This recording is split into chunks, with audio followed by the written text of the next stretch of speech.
ladies and gentlemen, members of the media. I address you today at a time of renewed vigor in the transport sector to tackle our challenges and ensure that our entities are operated and maintained to support the country's long-term economic growth and development. To this end, we must assure the country that we will do all within our power to rebuild and modernize capabilities, operational effectiveness, and competitiveness of state-owned component of our logistics sector. Good governance of our transport entities is central to their effective performance.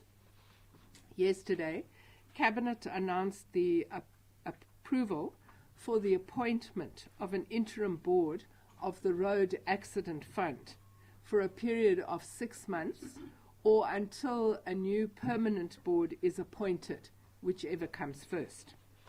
The interim board chairperson is Mr. Kenneth Brown, who currently serves on the board of the DBSA and worked for National Treasury for a period of nearly 20 years, and Ms. Nonhlanhla Mabusela Agwere is the vice chairperson. Other interim board members are Ms. Nswaki Kutumela, Ms. Innocentia Pule, Mr. Richard Janchi, Mr. Mponshani Alfred Mpikipeni, Ms. Alfredina Temba, and Mr. Nishan Bolton. Some of you will recall that the previous board was dissolved on the 15th of July due to its failure to act in the best interests of the entity and to fulfill its fiduciary duties. It therefore became urgent and necessary to close the governance vacuum in the RAF leadership, and it is for this reason that we asked Cabinet to approve the appointment of an interim board. The interim board will provide strategic direction to the entity and enable it to deliver its mandate, and it will also help ensure financial and governance stability at the Road Accident Fund.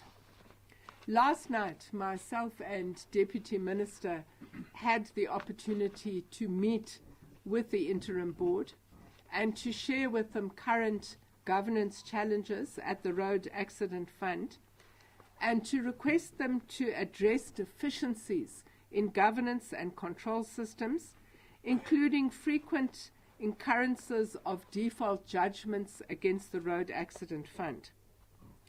We stressed that the interim board must initiate a process of filling vacant executive positions that are critical to the mandate of the fund. We also stressed to them that they must cooperate with current and future SIU investigations. Colleagues will recall that there is a current SIU investigation at the Road Accident Fund, and following whistleblower reports that were given to us by the chairperson of SCOPA, we have written to both the President and the SIU to ask them to expand the scope of their investigations. As you know, we, as a ministry, we've already established a panel of independent experts to advise the stakeholder and the board on the views of the stakeholders of the Road Accident Fund on how to develop a sustainable operational and governance model at the entity and to review the RAF's business processes and propose actionable recommendations. The department will continue to pursue all necessary measures to restore institutional stability and enhance the RAF's capability to fulfill its statutory obligations to the public by finalizing the Road Accident Benefit Scheme Bill. And what you would understand is that central to ensuring that we have stability at the Road Accident Fund is a bill that would introduce a no-fault system and would also introduce a defined schedule of benefits. And we believe that that is really important if we are to deal with issues of contingent liability that face the organization. Cabinet has also approved the appointment of the Board of Directors for the South African Airways. The chairperson is Ms. Sedzani Faith Mudau, who is a CA by profession and a former SAA employee.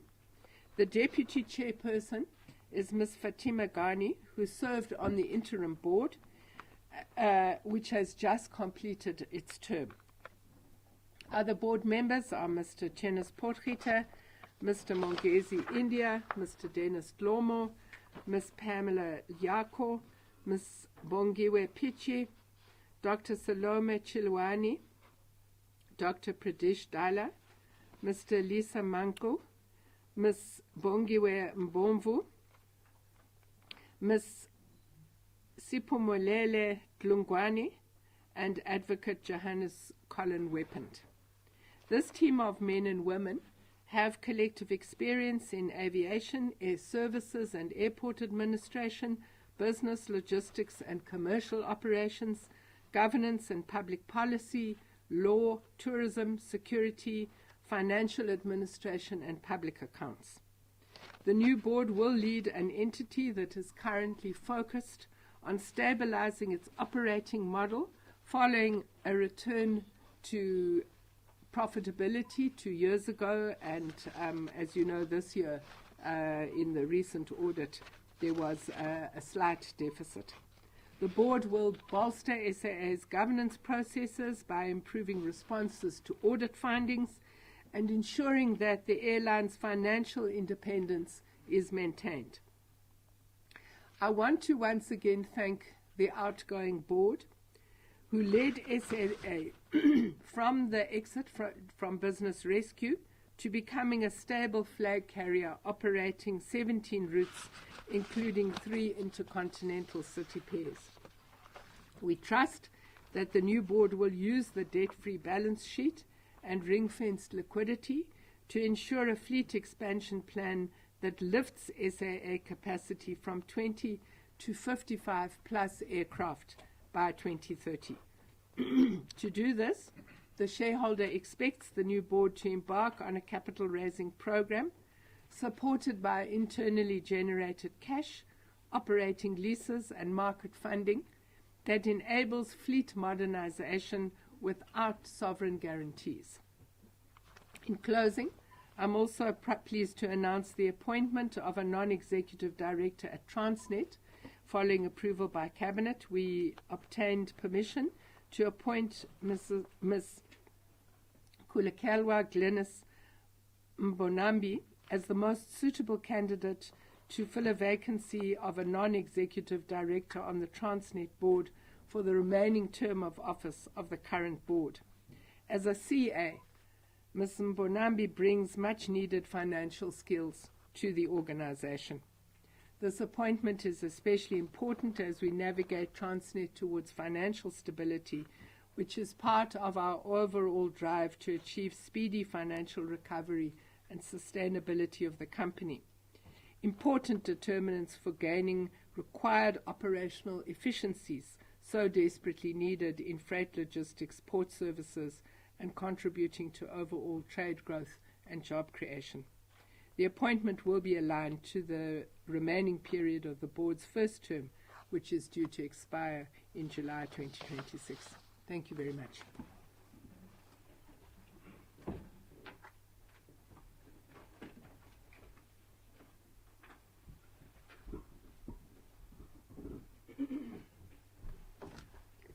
Thank you so much, Minister. So that was pretty much a straightforward statement.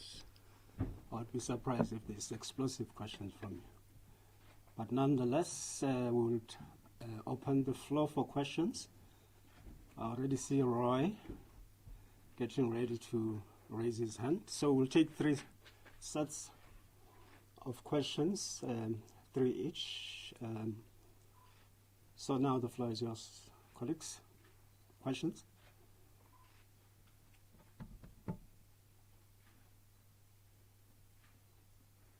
But also online, Where is Marcus? There's no question at the moment. There's no question at the moment. Nothing like that. Okay. Right. Right.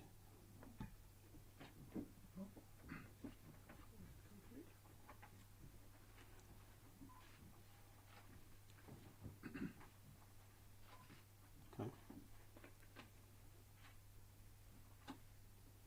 So I take it that, as I said, the statement is straightforward. I think we've covered all the ground. It was simply to expand on the cabinet statement. As I said, we will take the one-on-ones soon after we end the conference. But once again, is there any issue? So I don't see any hands. So colleagues, that brings us to the end of the press conference. So I would then urge those who are doing the one-on-ones just to remain where you are.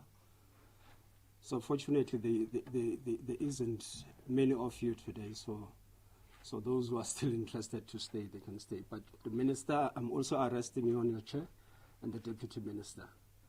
And then we'll take the one-on-ones. Colleagues, thank you so much. That brings us to the end of the press conference. Thank you. Right.